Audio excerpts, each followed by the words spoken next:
I could do a whole intro about what Nuzlocks are and how popular they are now, but let's face it, you already know. There are about 1 billion different ways of doing Nuzlocke challenges, and people are coming up with new ways to make these challenges harder every single day.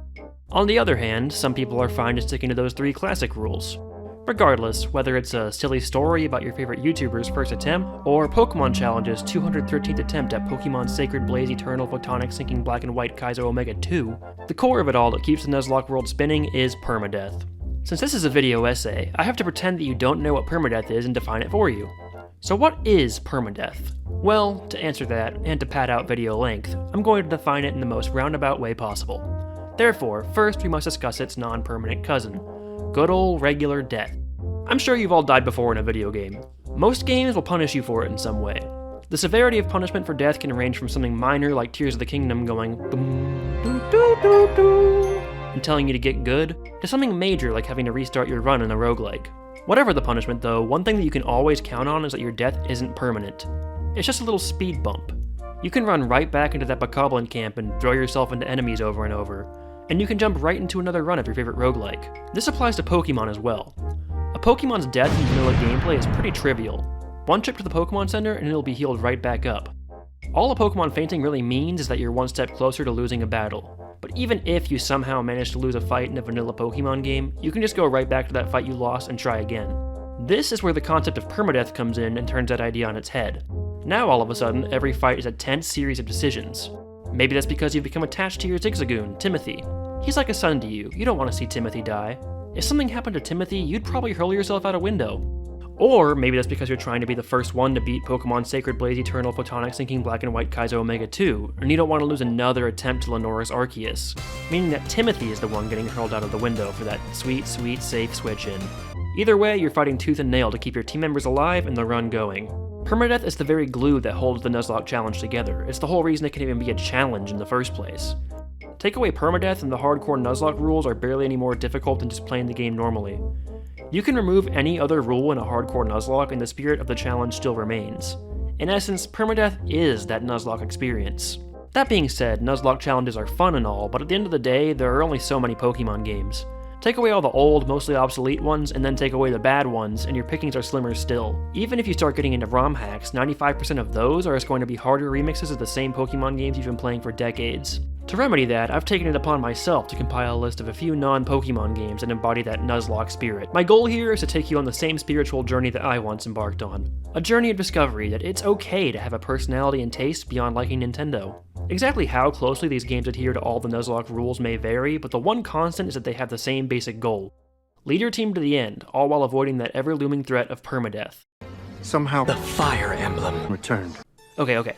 I know I just said we were branching out from Nintendo, but I also know that there are at least a couple people watching that are still cruising around in this fit, and you need to be eased into having some taste.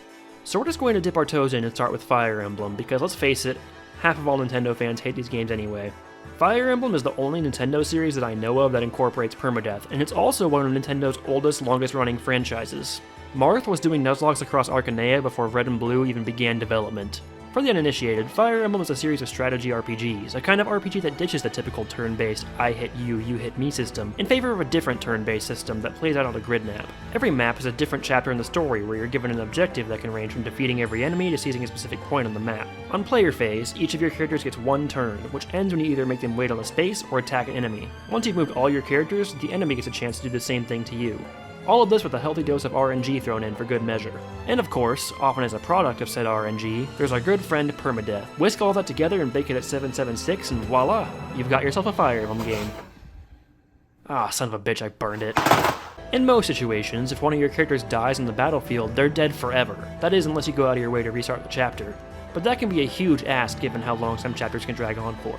Some of the early Fire Emblem games are more concretely designed around the permadeath mechanics, giving you tons of replacement characters to sub in for the ones that fall in battle, expecting you to accept losses and move on rather than resetting to save your units. You have to just pull yourself up by your bootstraps and accept that Tomas is gone forever.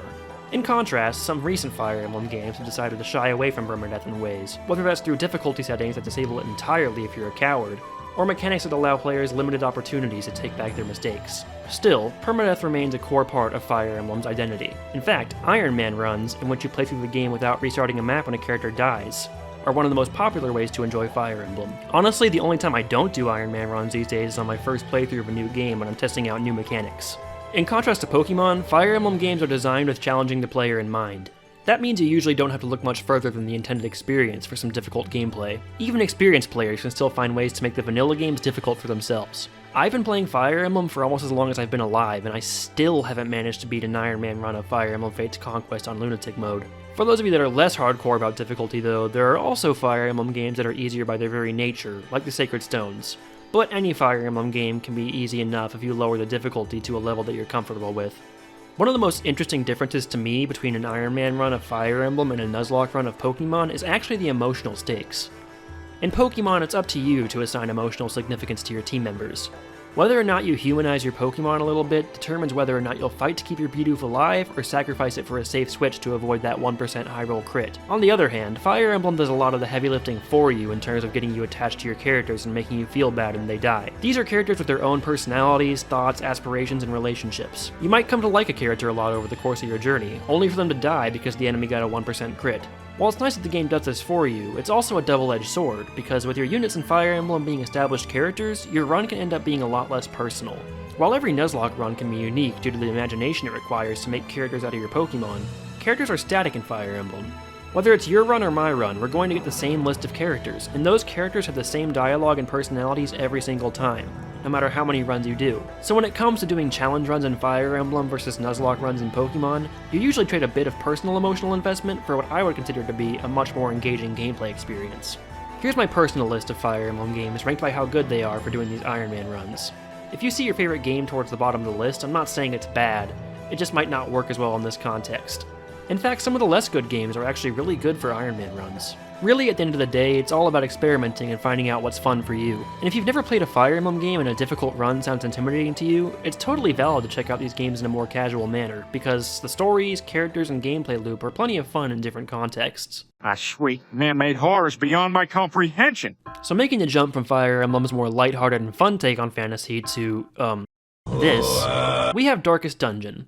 In Darkest Dungeon, your crazy grandpa digs up some absolutely horrific eldritch abominations beneath his house, and he leaves it to you to beat back the corruption and take back the estate. But since you don't feel like doing it, you're going to hire a whole bunch of mercenaries to do it instead. There's a whole colorful cast of classes to play with, and every single one of them can be customized in name. There are estranged nuns, plague doctors, guys with dogs, guys that secretly are dogs, and even the Mandalorian. Now, Darkest Dungeon isn't exactly what I would call a horror game, but it definitely has the potential to be unsettling or disturbing, so if you're particularly faint of heart, this might not be the game for you. If you like that kind of thing though, then you'll absolutely love Darkest Dungeon. This game is positively dripping with eldritch atmosphere. It feeds you just enough lore tidbits with each passing visit to the dungeons to keep you interested in exactly what happened when your ancestor opened the Darkest Dungeon. And the ancestor is constantly in your ear, dropping sick lines about combat or the lore.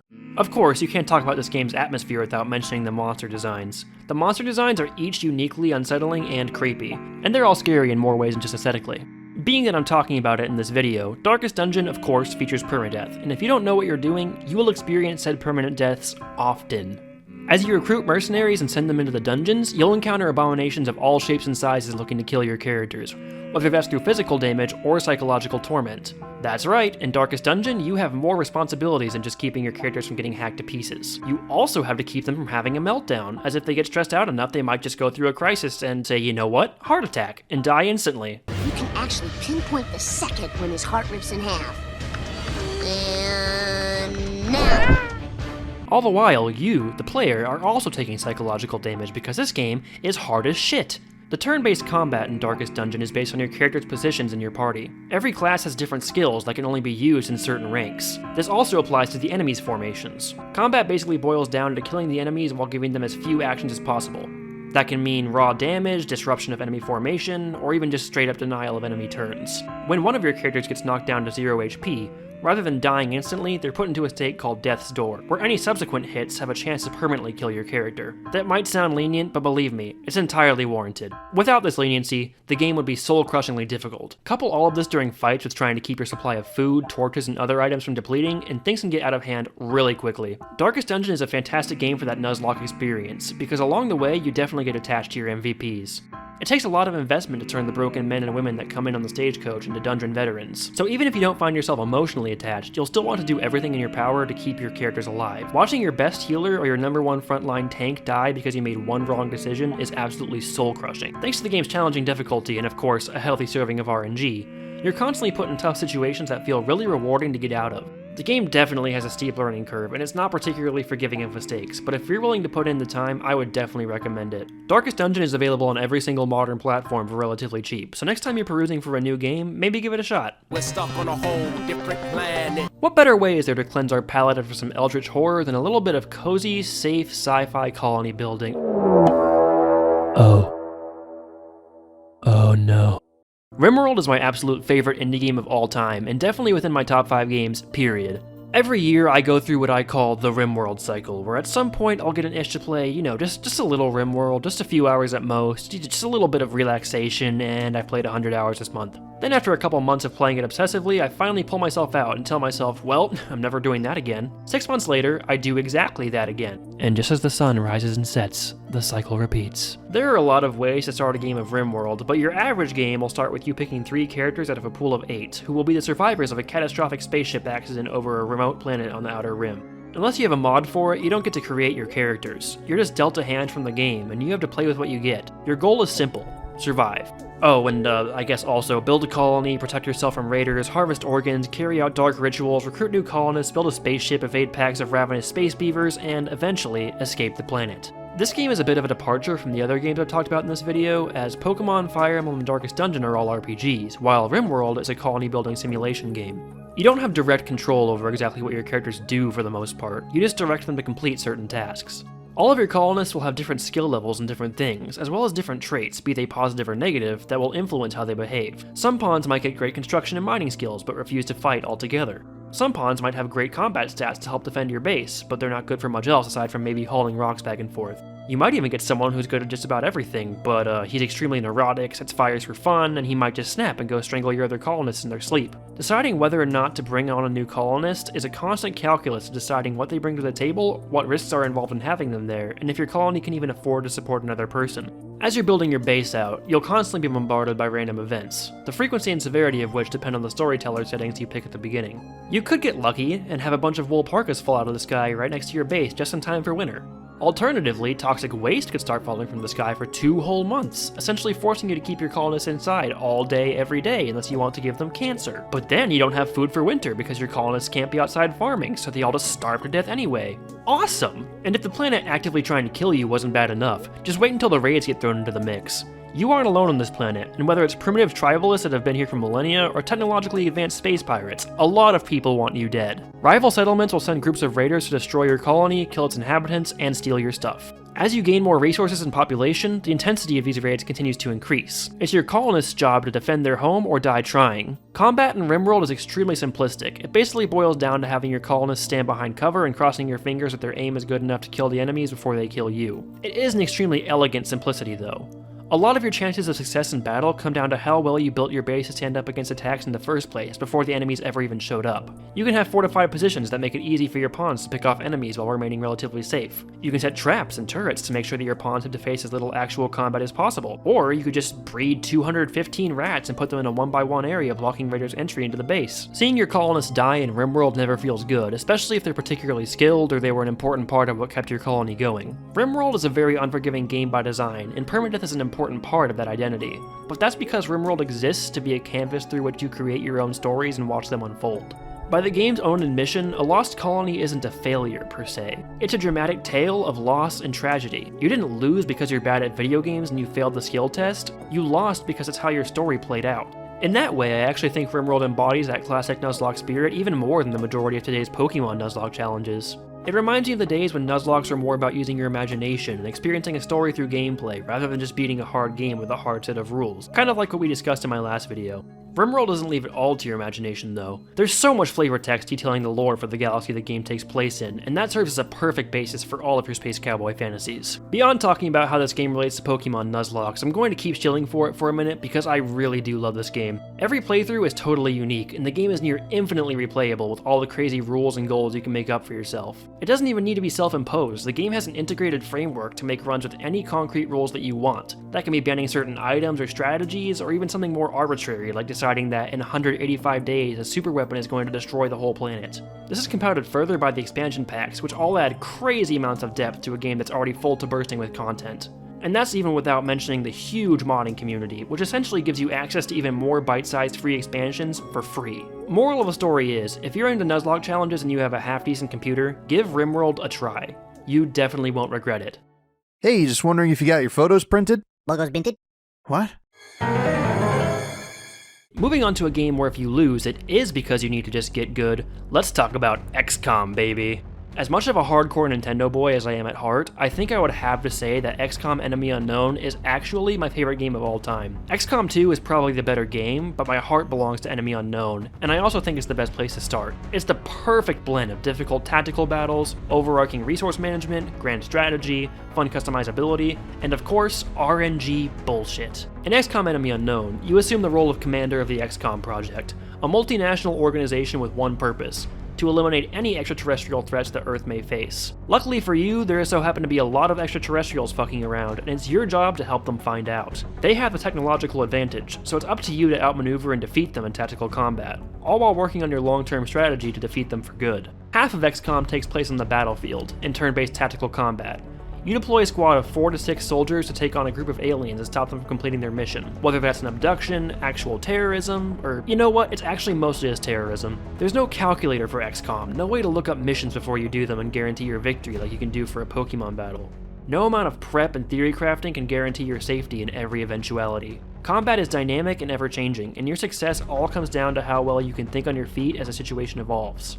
As the game progresses, you'll have to fight more and more difficult kinds of aliens, and they only get stronger and more competent as time goes on. Early on, you'll be fighting squishy little ET-looking dudes that are perfectly allergic to conventional ballistics. But later on, you'll be fighting giant walking tanks and psychic alien overlords, so you'll probably want bigger guns. That's where the other half of XCOM, the strategy layer, comes in. Your troops will bring back valuable resources from missions. You can give those resources to German Science Lady or base Dr. Shen to develop new weapons and other technologies to even the odds on the battlefield, and as you progress through the story, you'll get cutscenes where you're only 3 relevant XCOM employees stand around making all of the strategic decisions for you. And of course, XCOM wouldn't be in this video if your squishy little human soldiers were safe from your own bad decisions. Permadeath is essential to the XCOM experience.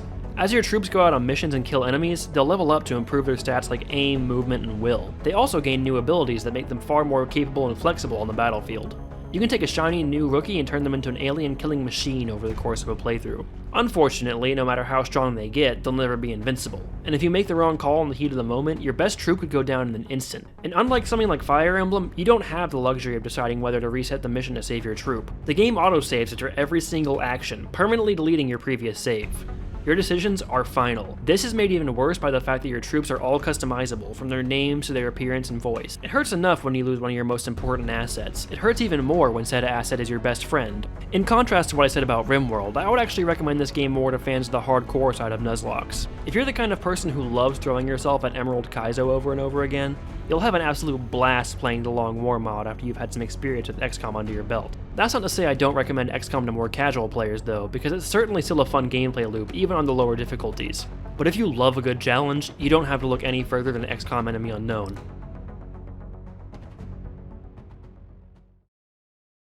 And with that, those are my recommendations for some games that might help scratch that Nuzlocke itch while still giving you something new to play. Coming from someone who used to be a Nintendo fanboy who never really branched out and tried anything new, trust me, there are plenty of fish in the sea. And you know what? A lot of said fish are even good, finished games, which is more than I can say about Pokemon's recent outings. But that's a can of worms I'll have to wait to open some other day. Well, here we are at the end of another video. Thank you guys for watching, and thanks for all the support and love you guys have been sending me. This video took a while to make and even longer to come out thanks to having some real life business to take care of, but I really appreciate the warm reception my first few videos received. I've seen a lot of growth and gotten lots of great feedback, and it really does mean a lot. Just from my last video alone, my channel more than doubled in size, which is really crazy to see as it was happening. But really, I appreciate each and every one of you for taking the time to watch my little passion projects. We all have limited time, and the fact that you're willing to spend a little bit of that time with me means a lot. If you like my content and want to see more, I would appreciate if you could subscribe and leave a like or comment, and all that YouTube jazz. I have a few more small projects I'm working on, and I also have something huge in the oven that I'm really excited for you all to see. But until then, you all have a wonderful rest of your day, evening, or night, and I'll see you next time.